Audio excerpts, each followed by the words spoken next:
Les sociétés de perception et de répartition des droits sont des organismes de gestion collective dont la mission est de percevoir les droits de ses membres ou demandants et de les répartir entre eux. Pour la musique en France, c'est la SACEM qui gère les droits d'auteur, c'est-à-dire les droits des auteurs, compositeurs et éditeurs de musique. La SPEDIDAM et l'ADAMI gèrent quant à elles les droits voisins, c'est-à-dire les droits des artistes interprètes. Du côté des producteurs, ce sont deux autres organismes, la SPPF et la SCPP.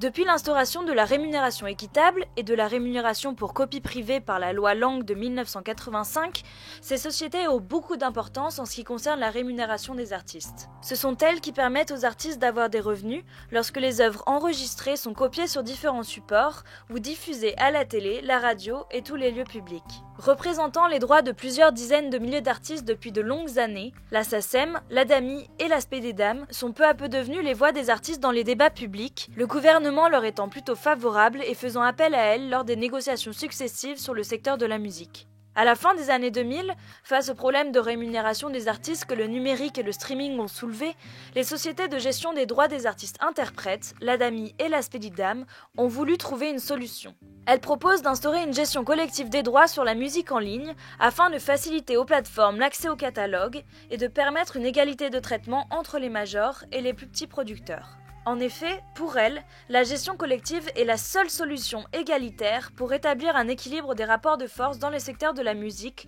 bouleversé par la multiplicité des nouveaux usages. En bref, l'idée est de collecter auprès des plateformes tous les revenus du streaming destinés aux artistes et de les redistribuer individuellement par la suite. Ainsi, depuis 2010, la gestion collective pour la musique en ligne est au centre des négociations menées par le gouvernement pour sortir la filière de sa crise. Néanmoins, en octobre 2015, l'accord Schwartz considéré comme historique a été signé par la majorité des acteurs éminents de la filière musicale, mais sans la SPEDIDAM et l'ADAMI, et sans gestion collective. Essayons de comprendre un peu pourquoi. Il faut savoir qu'en réalité, mis à part les sociétés de perception des droits et certains syndicats d'artistes, les autres acteurs de la filière sont très peu favorables à une gestion collective pour la musique en ligne.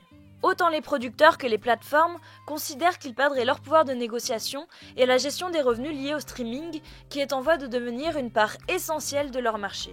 Cela viendrait brouiller leur modèle économique et ne permettrait même pas forcément aux artistes de gagner plus, étant donné les répercussions sur leurs contrats avec les producteurs. Par ailleurs, ils considèrent que c'est une solution locale à des enjeux internationaux qui ne reflètent pas l'économie de marché mondialisée.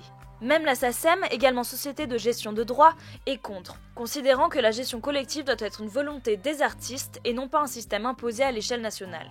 La légitimité de l'ADAMI et de la SPEDIDAM à représenter les artistes est aussi remise en question régulièrement. Pour grand nombre d'acteurs, elles n'ont pas vocation à parler en leur nom et tiennent un discours biaisé. Ce sont des sociétés qui ont leur propre intérêt et dont la mission est de collecter et répartir des droits. La mise en gestion collective des revenus du streaming leur permettait ainsi de pouvoir garder un rôle fondamental dans la rémunération des artistes. C'est pour cela que la GAM a récemment été créée par des artistes pour véritablement faire entendre leur voix dans les négociations.